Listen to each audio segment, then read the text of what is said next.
하나님 아버지 감사합니다. 오늘 이 성경의 또 교리와 또 말씀 해설을 통해서 우리에게 또 하나님의 거룩한 또 말씀의 또 진리의 뜻을 바르게 알고 또 그 말씀의 진리대로 살아가도록 우리를 날마다 이끌어 주옵소서. 감사하며 예수님의 이름으로 기도 올렸습니다. 아멘. 자, 웨스트민스터 대의리 문답 오늘 신앙교육서 제5과 하나님의 섭리. 자, 지난주 계속 이어서 우리는 어떤 사람들의 자유로운 행동이나 어떤 그런 사람들이 살아가면서 분명히 사람은 자신의 생각과 뜻대로 뭔가 자유롭게 한다고는 합니다. 하지만 궁극적으로 더 높은 하나님의 또 섭리의 통치가 있다는 것을 우리가 알아야 됩니다. 창세기 45장 8절에 보면은 그러므로 이제 나를 이곳으로 보내신 분은 형님들이 아니고 하나님이십니다. 하나님께서 나를 바로의 아버지로 삼으시고 그 온 집안의 주로 삼으시며 이집트 온 땅을 다스리는 자로 삼으셨습니다. 자, 창세기 그 요셉의 일대기를 보면은 형들은 그 요셉을 굉장히 미워했고 싫어했습니다. 그래서 그 요셉을 없애려고 했죠. 근데 결국은 그 형들은 요셉을 그 장사꾼들에게 팔았습니다. 그 장사꾼들은 그 요셉을 애굽으로 데려가서 노예로 팔았어요. 그래서 이제 그 창세기의 그 요셉의 일생을 과정을 보면은 근데 결국은 하나님께서는 요셉을 애굽으로 먼저 보내서 그 애굽에 이스라엘이 나중에 들어갈 수 있도록 먼저 사실은 노예를 요셉을 보내서 요셉이 그 이스라엘이 애굽에 터를 잡고 430년 동안 살 수 있는 그 터를 잡을 수 있도록 사실은 그 일을 하도록 요셉은 먼저 하나님의 일꾼으로 쓰임 받은 겁니다. 근데 그 과정이 이제 요셉이 그냥 순탄하고 평탄하게 애굽에 간 것이 아니라 형들의 시기와 질투와 미움 가운데 애굽에 노예로 팔려나가는 그 과정이 있었던 거예요. 자, 하지만 요셉은 바르게 알았어요. 요셉은 궁극 형들이 그 요셉을 사실 팔았죠. 분명히 그건 사실입니다. 형들이 한 일은 잘한 게 아니에요. 그건 죄입니다. 그런데 그 모든 걸 통해서 하나님께서 결국은 요셉을 어때요? 애굽에 가서 거기에서 결국은 총리가 되고 그 총리가 되고 난 이후에 이스라엘이 그 애굽의 땅에 거주할 수 있는 정착할 수 있는 아주 큰 일을 요셉이 했던 것입니다. 그래서 이제 요셉도 이런 얘기를 한 거죠. 그러므로 이제 나를 이곳으로 보내신 분은 형님들이 아니고 하나님이십니다. 하나님께서 나를 바로의 아버지로 삼으시고 그 온 집안의 주로 삼으시며 이집트 온 땅을 다스리는 자로 삼으셨습니다. 예. 요셉은 그냥 뭐 겉으로 형들이 나를 팔았다. 내가 이렇게 노예가 되어서 갖은 고생을 다 하면서 자수성가했다. 이런 얘기를 하지 않았어요. 하나님께서 그러니까 애굽으로 나를 보내신 분은 바로 하나님이십니다. 이게 바로 신앙입니다. 신앙. 이게 바로 하나님의 섭리입니다.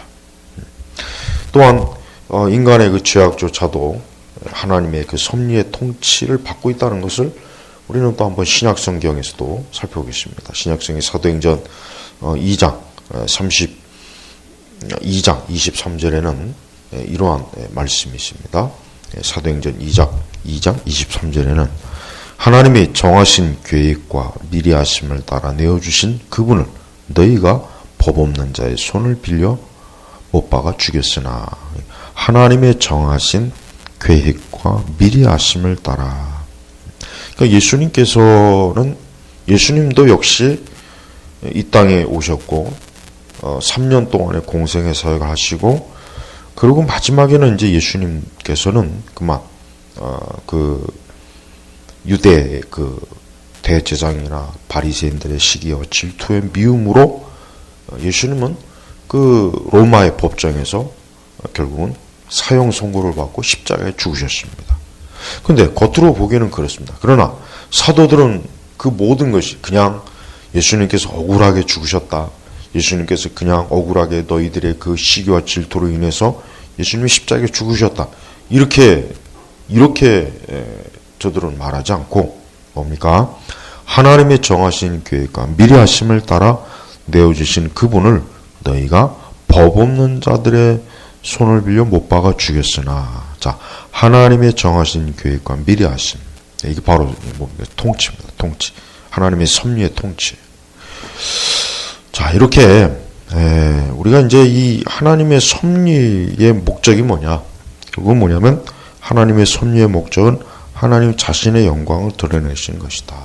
그러니까 요셉의 일을 통해서도 그렇고 예수님의 십자가의 죽으심도 그렇고 궁극적으로 하나님 자신의 영광. 그 영광의 그 핵심이 뭡니까? 구속, 구원. 하나님의 구속사. 인류를 구원하시려는 하나님이 선택한 하나님의 백성들을, 자녀들을 건지시라는 하나님의 뜻이 있는 거예요. 그래서 성경의 모든 그 말씀, 또 예언도 그렇고 이 모든 것들을 보면은 뭐냐? 하나님의 그 섭리가 있어요. 하나님께서 그 말씀하신 그 말씀을 성취하시고 그걸 이루시고 예언을 이루신 그런 모든 것들이 뭡니까? 다 하나님께서 일일이 다 간섭하시고 통제하시고 다스리는. 그래서 어느 것 하나도 하나님의 뜻을 벗어난 것 없이 결국은 하나님이 계획하신 것이 이루도록 하는, 이게 바로 하나님의 뜻입니다. 자, 이렇게 하나님은 모든 것들을 분명하고 확실하게 정확하게 또 상세하게 아주 하나님이 기뻐하시는 그 모든 일들을 다 이루세요. 그래서 우리는 어느 하나도 하나님의 섭리와 통치를 벗어나는 건 이 세상에 아무도 없습니다. 자, 오늘날 일반적으로 하나님의 섭리의 목적에 관한 그릇된 개념은 무엇입니까? 자, 많은 사람들은 자신의 영광을 위해서가 아니라 자신이 창조한 많은 피조물들의 유익을 위해서, 즉 최대 다수의 최대 행복을 위해 일하는 민주적인 하나님을 믿고 싶다고 말한다. 그러니까 이것은 이제 하나님의 섭리의 개념이 아니죠. 하나님은 많은 사람들을 위해서 하나님의 역사하는 것이 아니라 하나님께서는 오직 하나님의 영광을 위해서 역사하신 거예요. 이게 중요합니다. 더 많은 사람들을 위해서, 더 많은 어떤 유익을 위해서 일하시는 분이 아니에요.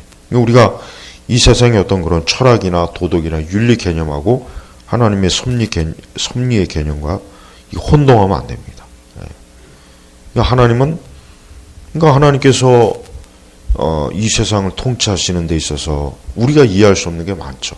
왜 갑자기 어떤 큰 재난이 일어나고 또 갑자기 어떤 일로 인해서 많은 사람들이 죽게 되고 고통을 겪고 많은, 정말 이 세상에 보면은 맹목적이고 아무 어떤 이유 없는 그런 어떤 그 인간의 고통과 불행과 많은 어려운 일들이 많아요.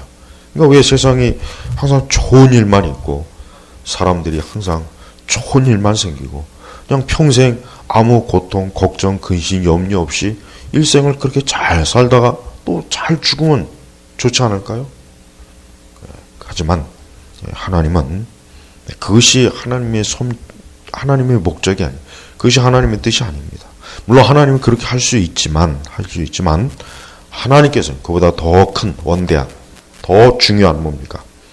하나님 자신의 영광이 되는 것만을 위해서 이 세상의 모든 것들을 통치하시고 섭리하시는 거예요. 우리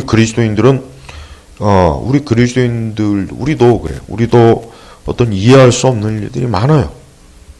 이 세상의 모든 그 일들을 보면은 이해할 수 없는 일들이 많죠. 우리 개인에 대해서도 그렇고 이 세상 돌아가는 거 보면. 하지만 우리가 이해할 수 없는 그 일은 우리가 이해할 수 없다고 해서 그 일이 혼란, 혼동, 무질서, 무목적, 무계획적으로 진행되는 것이 아니라 거기에는 바로 만물을, 세상의 모든 것들을 통치하시며 다스리시며 그걸 통해서 영광을 받으시고 그걸 통해서 하나님 나라를 이루시고 무엇보다도 그걸 통해서 하나님의 구원의 뜻이 이루어지는 그 가장 중요한 목적을 위해서 이 모든 일들이 다 작용한다는 것을 우리가 알아야 됩니다. 그래서 하나님께서 계획하지 않은 일은 일어나지 않습니다. 하나님의 뜻이 아닌 것은 단 하나도 일어나지 않는다는 걸 여러분 꼭 기억하셔서 이 하나님의 섭리와 통치라는 게 이게 참 정말 오묘하고 어떤 인간의 지혜와 지식으로 과학으로 알 수 없어요. 이건 하나님이 하시는 일이기 때문에 우리가 그래서 아까 말씀을 통해서 하나님께서 이렇게 일을 이루시는구나. 근데 그 모든 과정과 그걸 우리가 어떻게 다 합니까? 못하죠. 우리는 하나님에 대한 신뢰, 의지, 하나님에 대한 신뢰와 의지가 우리 믿음 가운데서 항상 있어야 되는 거예요. 그러한 신뢰와 믿음이 우리의 믿음과 우리의 삶을 굳건하게 해주고 혼란스러워 빠지지 않도록 이끌어 주시기 때문에 그런 것입니다.